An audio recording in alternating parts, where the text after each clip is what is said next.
Welcome to the Daily Plunge. We're in the Gospel of Luke, chapter 21, verses 29 through 38. Now, at the end of this passage, it tells us about how Jesus was staying out at the Mount of Olives, or Olivet, and that each day he was going back into the temple to teach. And he's teaching again about the ultimate last day.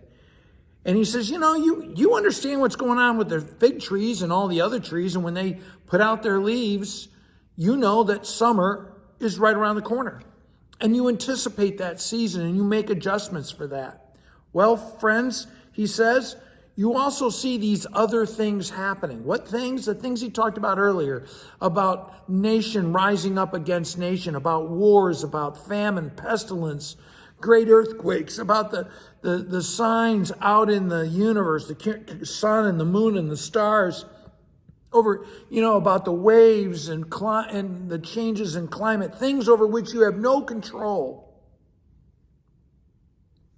And when you see all this turmoil, he says, know that the end of time is nearly here, that the kingdom of God is near. Now, the kingdom of God has already been present on earth, right? And it broke in with Jesus fully, right? It's happening. It's here. May not be here in everybody's life, but it is present. And Jesus says, I tell you, this generation will not pass away until all these things have happened. Now, commentators have been all over the place on that phrase, this generation. Is it talking about the disciples? Is all that going to happen by the time they die? Is it talking about the early church, right? That they should expect all these things? Or is it the generations of humanity that he's talking about, the epic of man before, this will happen? It's hard to say, but here's the thing. He says, the heavens, the cosmos, and the earth will pass away, but my words will never pass away. This world is going to be shaken. And what's going to remain is the unshakable kingdom of God. His word will never pass away. So he says, be careful. Don't let your hearts be weighed down and distracted with carousing, drunkenness, or anxieties. Or as another translation said, with drinking, with worries, and with dissipation.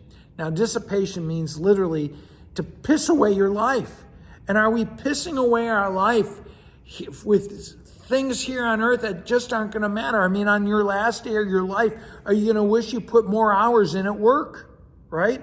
Or are we investing our lives in the kingdom which will last forever, right?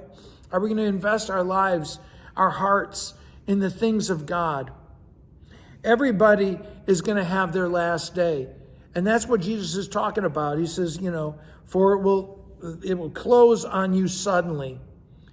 And it will come on the whole face of the earth. So whether it's your individual last day or the Lord's day that is for all of creation, what Jesus warns us is to be on watch, to stay awake, to be prayerful, to be in worship with Lord, so that you can stand in that audience of one with Jesus Christ face to face, and you can cry out, Lord, Lord, and he will see you as his child. Well, thanks, friends. Have a blessed day.